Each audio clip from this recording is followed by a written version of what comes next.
So, ladies and gentlemen, today I want to talk to you of one of my all-time favorite series in my top 10 of all time, right alongside The Legend of the Northern Blade and The Great Mage Returns After 4,000 Years, and another manhwa in my Is Insane and You Should Read playlist series, and that's the legendary, arguably probably the most popular I'm ever going to talk about in this series, and we might even start doing weekly reviews depending on how this video actually does, and that is The Beginning After the End.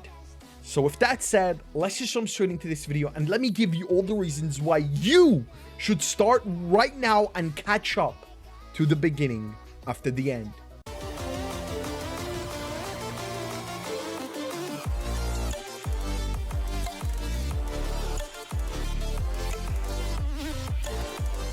Alright, jumping right into it. The Beginning and the End, or as the readers call it, TBATE, is a Korean light novel having started all the way in 2016 and later adapted into a weekly manhwa. Has currently 8 light novels as of 2022 for you to read as of right now, and if instead you prefer manhwa to novels, the manhwa currently has, as of this week, 144 chapters for you to smash through. And let me just tell you, my friends, tell me we still have a very long way to go before the manhwa even catches up to that light novel. So for those of you looking for a very long series you can stick with for a lot of years to come, I believe The Beginning After the End is a series you should look into.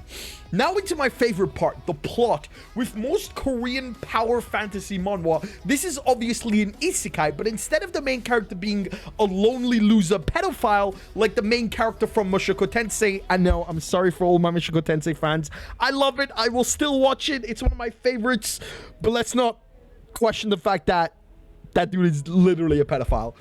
Anyway, King Gray is the warrior alpha Chad, as far as I know. Please no novel spoilers. Anyway, King Gray is an alpha warrior Chad, having defeated countless armies and ruling supreme over the world, but fair. However, for cold heart, he believed in his life that having people close to him was weakness. I know, very isekai-like.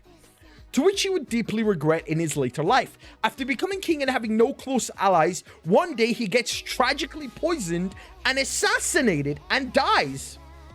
Now that was kind of dark, to be fair. He is later mysteriously reborn as Arthur Leywin in a world of magic, and I'm guessing this isn't your first rodeo, so at this point you can tell he's obviously going to be some sort of a legendary magician doing shit nobody else can do, being able to cast and use all of the elemental magic, and obviously as most of the power fantasy manhwas go, being able to cast without any incantations. Very typical manhwa in that sense, but nonetheless, that does not change the fact that it's still fucking cool 100 out of 10 times. Not only that, since Arthur has awakened his memories of his days as the legendary strategist warrior King Gray, he's going to use his new life and actually make friends this time around, which he regretted he didn't in his previous life. Surprisingly, the first few chapters are very identical to Mushoku Tensei, to the point that I thought one had copied the other, but apparently they only used it for reference. But basically the same story elements follow. Arthur learns he's in a world of magic, starts practicing magic as a baby, and befriends an elf child, which obviously later will become his true love. Yada yada yada, we've seen it all before. Though the two stories are similar in its first chapter, this is basically where it ends. Instead of the elf child being a part of the town, very cute and lovey, Arthur is from. Instead, Arthur runs into the elf child running away as she's being sold into slavery. A very dark turn indeed.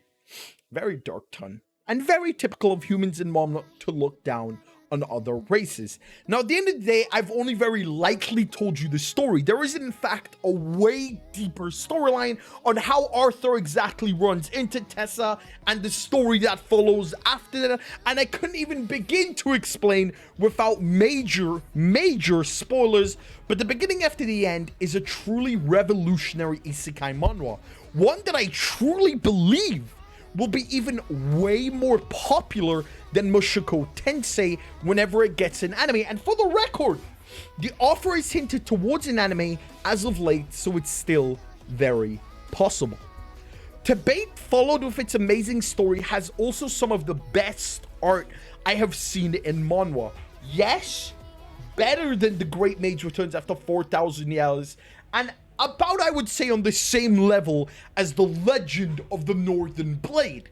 The art in that is truly remarkable, to be fair. It is very hard to catch up to that.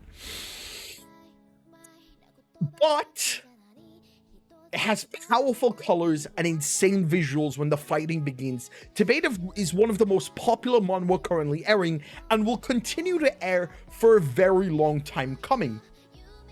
At the end of the day, I'm pretty sure most of you are already even reading the beginning after the end, but if you have not yet started reading it, start today, read the first 20 chapters of the beginning and after the end, and tell me, do you enjoy this series? What makes you enjoy this series? And why do you like it? Honestly, I'm going to spoil you a little bit, but the whole arc, when Arthur leaves his parents and goes out on his own and puts on a mask and renames himself to Note, I know, massive spoilers, is honestly some of the coolest shit that actually happens. The beginning after the end is way darker than I would say than Mushoku Tensei. Mushoku Tensei was more of a light-hearted adventure. The main character doesn't really become strong, and even in the future, from what I've seen so far in the anime and from what I see in the manga, I'm not a light novel reader of Mushoku Tensei, the story's more chill and grounded, while the beginning after the end, it just happens. Holy fuck! It's very dark, and it's really good. I have no doubt that this will be way popular than Mushoku Tensei whenever TBATE gets an anime adaptation. Now, at the end of the day, I say that very lightly. We could get a God of High School adaptation, and well, Crunchyroll could very much fuck it up, but I'm very hopeful. It's very hard to fuck up an isekai anime. At the end of the day, you just have to show what the manhwa is adapting, show what the light novel is adapting, and give yourself a pretty good story. I'm honestly so excited, especially after reading that the offer has hinted towards an anime adaptation as of late in 2022. So we could honestly see an anime announcement within 2023 or even 2024. Anyway, are you reading the beginning after the end? Tell me in the comment section down below what you enjoy about this series. Are you caught up to it? Because holy shit, the last few chapters have actually been quite insane. And I'll see you in the next video. My name is Jimmy, as always. Peace.